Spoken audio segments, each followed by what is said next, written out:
السلام علیکم ورحمۃ اللہ وبرکاتہ۔ اعوذ باللہ من الشیطان الرجیم، بسم اللہ الرحمن الرحیم۔ یا ایہا الناس کلوا مما فی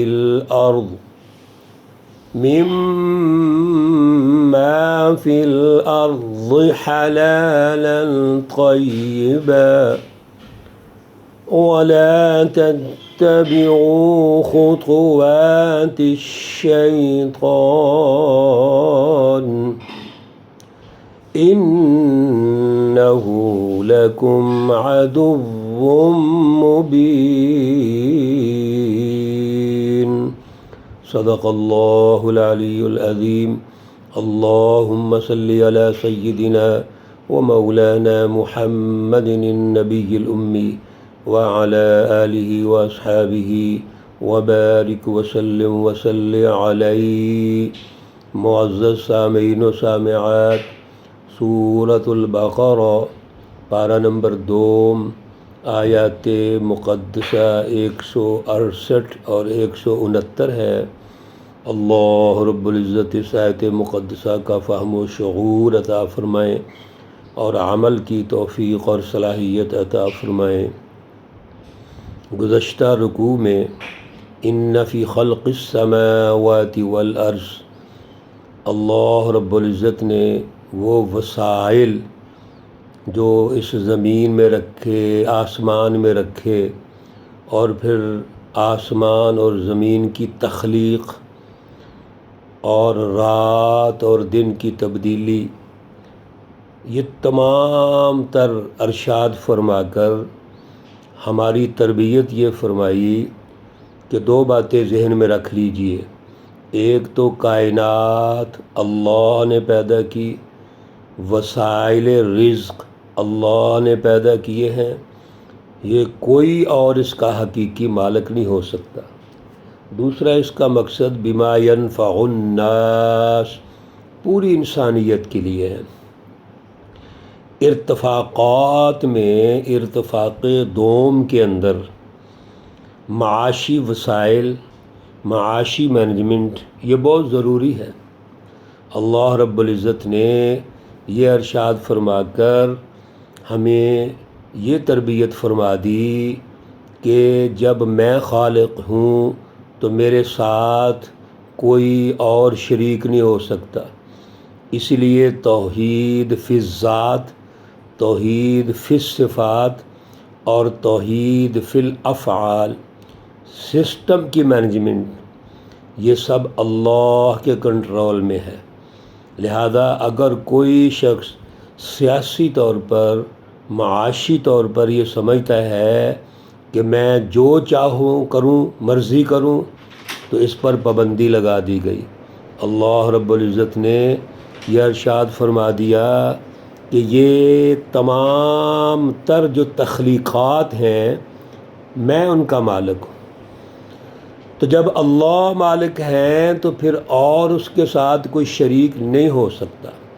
آج کل شرک کو ہم نے اور توحید کو محدود کر دیا، کچھ نے مزاروں کے حوالے سے کر دیا ہے، چند جگہوں کے حوالے سے کر دیا ہے، چند بزرگوں کے حوالے سے کر دیا ہے۔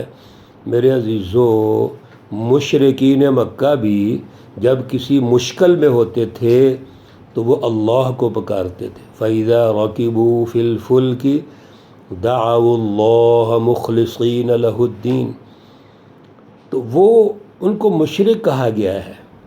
اور یہاں ہمارے مسلمان بھائی اللہ کو چھوڑ کے اوروں کو پکارتے ہیں۔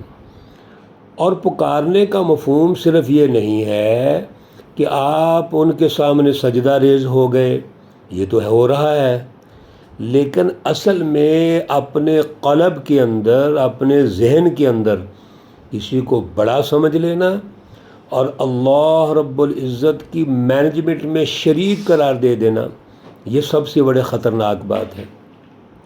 اس لیے اللہ رب العزت نے آیت مقدسہ نمبر 168 میں بڑی اہم بات ارشاد فرمائی، توجہ رکھنے کی ضرورت ہے۔ یا ایہا الناس، اے لوگو، تمام تر وسائل، بنیادی معاشی وسائل، وسائل رزق اور کائنات کی مینجمنٹ میرے پاس ہے، یہ سب کچھ میرا ہے۔ اب آپ کی بنیادی احتیاجات ہیں اس زمین کے ساتھ، آسمان کے ساتھ، ان وسائل کے ساتھ، تو ان کو استعمال کیسے کرنا ہے؟ میرے عزیزو، سب سے بڑی بات فکری بنیادوں پر اللہ رب العزت کو آل ان آل ماننا، خود مختار ماننا، تمام تر وسائل کا مالک ماننا، یہ ضروری ہے۔ شرک کا آغاز یہاں سے ہوتا ہے کہ ہمارے پاس کچھ آ جائے تو ہم سمجھے ہمارا ہے، اور پھر ان وسائل پر جو چاہیں کریں، جیسے آج کا فرعون اور طاغوت بھی یہی کر رہا ہے۔ آج کے سرمایہ پرست متکبرین یہی تو کر رہے ہیں، تو کہتے ہیں ہم جیسے چاہیں، ہمیں کون ہوتا ہے پوچھنے والا؟ آپ مستقل دروس سن رہے ہیں، تمام انبیاء علیہ الصلاۃ والسلام کے ساتھ یہی بحث ہوتی تھی، اور یہاں بھی اس نقطے کو سمجھیے۔ یا ایہا الناس، اے لوگو، کلو، کھاؤ، مما، ان چیزوں میں سے، فی الارض، جو زمین میں ہے، حلالا طیبا، پاکیزہ چیزیں۔ پہلی بات، اللہ نے کہا کھاؤ، اللہ نے وسائل استعمال کرنے کے لیے رکھے ہیں۔ دوسری بات، کھانے کا اصول کیا ہے؟ حلالا طیبا، پاکیزہ، حلال۔ اللہ نے میرے عزیزو تمام تر وسائل سب کے لیے حلال پیدا کیے ہیں۔ حرام کب ہوتے ہیں یہ؟ وَلَا تَتَّبِعُوا خُطُوَاتِ الشَّيْطَانِ، اور شیطان کے قدموں کی پیروی مت کرو۔ شیطان کے قدم کیا ہے؟ ایک طرف فکری طور پر جو میں نے پہلے گزارشات کیں، اللہ کو حقیقی مالک سمجھنا اور اپنی ضرورت کے لیے ان کو دریافت کرنا، جس کو ہم سائنس کہتے ہیں، اور اس کو استعمال کرنا اللہ کا سمجھ کر اپنی ضرورت کے لیے، اور کسی سے نہیں چھیننا، کسی پر بوجھ نہیں ڈالنا۔ اس لیے تمام تر وہ امور جو دوسروں کو نقصان والے ہیں وہ حرام ہے، اور تمام تر وہ امور اور معاملات جس میں انسانیت کا فائدہ ہے وہ حلال ہے۔ اب اس میں رکاوٹ کون سی ہے؟ فکری طور پر ایک طاقت شیطان ہے، شیطانی جماعتیں ہیں، سیاسی طور پر اور معاشی طور پر جو غالب ہو کر اختیارات کے مالک بن کر وسائل پر قابض ہو جاتے ہیں، مہنگائی پیدا کریں گے، ٹیکس لگائیں گے، پریشانیاں پیدا کریں گے، پھر کیا ہوگا؟ وہ رزق حلال حرام کی آپشنز اس میں شروع ہو جائیں گی۔ کیوں؟ اس میں انفرادیت آئے گی۔ شیطان کے پیچھے مت چلو، لا تتبعوا، فی النہی کا صیغہ ہے۔ اور اگلی آیت میں اللہ فرما رہے ہیں کہ شیطان کیا کرتا ہے۔ اس لیے پہلی فکر یہ درست کیجئے کہ اللہ کی رہنمائی کے پیچھے چلنا ہے۔ جو طریقہ اللہ نے بتا دیا، رزق کے حصول کا طریقہ اور اس کے استعمال کا طریقہ، یہ اللہ نے بتا دیا ہے۔ اللہ کہتے ہیں شیطان کے پیچھے نہیں چلنا۔ کیوں؟ اِنَّهُ لَكُمْ عَدُوٌّ مُّبِينٌ، بے شک وہ تمہارا کھلا دشمن ہے۔ شیطان کے پیچھے چل کے وسائل رزق استعمال کرو گے تو تم دنیا اور آخرت میں تباہ ہو جاؤ گے۔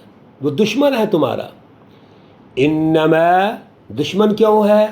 اللہ کہتے ہیں انما، یقیناً، پکی بات ہے، یامرکم، وہ تمہیں حکم دیتا ہے، بالسوء، بری باتوں کی، والفحشاء، اور بے حیائی کی باتوں کی، وان تقولوا، اور یہ تمہیں کہتا ہے، علی اللہ، اللہ کے بارے میں، ما لا تعلمون، جو تم نہیں جانتے۔ تین باتیں ہو گئیں۔ ایک تو برائی کا حکم دیتا ہے۔ برائی کیا چیز ہے؟ ہر وہ سوچ، وہ مائنڈ سیٹ جس سے دوسرے ہمارے بھائی کو نقصان پہنچتا ہے وہ برائی ہے۔ اور فحشا، بے حیائی، باؤنڈریز جو اللہ نے طے کر دی ہیں، اللہ نے ہر انسان کا دوسرے انسان سے ایک ربط قائم کر دیا، ایک دائرہ ہے، ایک معاہدہ ہے ہر انسان کا دوسرے انسان سے۔ وہ حدود جو اللہ نے طے کر دی ہیں ان کے اندر رہنا حیا ہے، اور ان سے آپ کراس کر دیں گے یہ بے حیائی ہے۔ ہم نے فحشا کا بڑا محدود مطلب رکھا ہوا ہے، اصل میں حیا ہے اللہ کی قائم کردہ حدود کے اندر رہنا۔ اب معاشی طور پر کیا اللہ کی حدود ہے کہ ان سے انفرادیت نہیں ہونی چاہیے، پوری انسانیت کے لیے وہ وسائل اللہ نے رکھے ہیں۔ تکبر نہیں ہونا چاہیے، جتنی ضرورت ہے لو، باقی اپنے بھائیوں کو دو۔ اور سسٹم کی مینجمنٹ یہ ہے جیسے گھر کے اندر ایک ماں اور باپ سارے بچوں کا برابر خیال کرتے ہیں، اسی طرح اللہ نے سارے وسائل ساری انسانیت کے لیے پیدا کیے ہیں۔ یہاں بھی فرمایا انہ لکم، وہ تمہارا، تم سے مراد ساری انسانیت کا دشمن ہے۔ اور ملک کا جو حکمران ہے وہ تو اتنا بس ذمہ دار ہے، اتنا کھائے جتنی عوام کا ایک فرد کھاتا ہے، اور باقی سب کو برابر تقسیم کرے۔ اللہ نے اس لیے تو اس کو اختیار دیا ہے، اس کو صلاحیت دی ہے، وہ باؤنڈریز کے اندر رہنا۔ اور تیسری بات کیا ہے کہ اللہ پر بہتان باندھتے ہو تم۔ اللہ چاہتا ہے کہ سب کچھ اللہ کا، پورا رکوع آپ نے پچھلا سنا ہے، سارے وسائل اللہ کے اور ساری انسانیت کے لیے، تو عدل کی بنیاد پر سب تک پہنچنے چاہیے نا۔ اور ہم نے غربت اور امارت کو تقسیم کی ہوئی، اللہ کے کھاتے میں ڈالا ہوا ہے۔ یہ تو بہتان ہے اللہ پر۔ اگر ایک ماں یہ پسند نہیں کرتی، باپ پسند نہیں کرتا کہ میرے بچوں میں امتیازی سلوک ہو، میرے عزیزو اللہ کیسے پسند کرے گا؟ یہ تو نظام ہم نے بنائے ہیں، ہم نے اپنی ذمہ داری پوری نہیں کی۔ فراڈیے، 2 نمبر متکبرین، مافیاز غالب آ گئے اور انہوں نے آگے فکری نظام بنا دیا۔ ہمارے تمام فلاسفر اسکالرز ان کے تابع ہو گئے، تنخواہیں لیتے ہیں وہاں سے۔ اللہ رب العزت کا معاشی وسائل کا نظام یاد رکھیے، سب کے لیے برابر ہے، اور یہ فرض عین ہے وقت کی عادل حکومت کا کہ ہر شخص کو اس کی دہلیز تک وہ برابر پہنچائے۔ اور اگر وہ یہ نہیں کر سکتے تو حکومت کے قابل نہیں ہے، وہ تو ظالم حکمران ہیں جو حقوق چھینتے ہیں، جو وسائل پر قبضہ کرتے ہیں، امارت اور غربت پیدا کرتے ہیں، سوسائٹی میں شرک، کفر اور منافقت پیدا کرتے ہیں، اور اللہ سے انسانوں کو دور رکھتے ہیں۔ بڑی اہم گفتگو ہے میرے عزیزو۔ اس رکوع میں اللہ رب العزت نے آغاز میں سب سے پہلے اپنی فکر درست کرو، پھر وسائل معاش کی حلالاً طیبہ کی بنیاد پر اللہ کی رہنمائی میں استعمال کرو، اور سب سے بڑی بات ہے شیطان اور شیطانی جماعتوں سے بچو۔ شیطانی سوچ، شیطانی رویے اور شیطانی خصلتیں اور معاشی مینجمنٹ سے بچو۔ جب یہ ہوگا تو انہ لکم عدو مبین، وہ تمہارا کھلا دشمن ہے۔ آج تمام تر سرمایہ دارانہ جتنے بھی اس کی معاشی اصطلاحات ہیں، مینجمنٹ ہے، ہم اس میں جکڑے ہوئے ہیں، شیطانی نظام میں جکڑے ہوئے ہیں۔ خواہش بڑی پیاری ہماری ہوتی ہے، دعاؤں کے ذریعے اللہ کا قرب حاصل کرنا چاہتے ہیں، ایسا نہیں ہوتا۔ جو اللہ کی رہنمائی ہے اس کو ہم نے حاصل کرنا ہے، اس کے مطابق مینجمنٹ کرنی ہے، سیاسی معاشی عادلانہ نظام تشکیل دینے ہیں، پھر شیطانی جماعتوں کا مقابلہ ہوتا ہے۔ اللہ توفیق اور صلاحیت عطا فرمائیں۔ اللہ رب العزت تمام بیماروں کو شفائے کاملہ عاجلہ مستمرہ عطا فرمائیں۔ اللہ رب العزت تمام مرحومین و مرحومات کو جنت الفردوس میں اعلیٰ مقام عطا فرمائیں۔ ربنا تقبل منا إنك أنت السميع العليم وتب علينا إنك أنت التواب الرحيم. وصلى الله تعالى على النبي الأمي محمد وعلى آله وأصحابه أجمعين برحمتك يا أرحم الراحمين. السلام عليكم ورحمة الله وبركاته.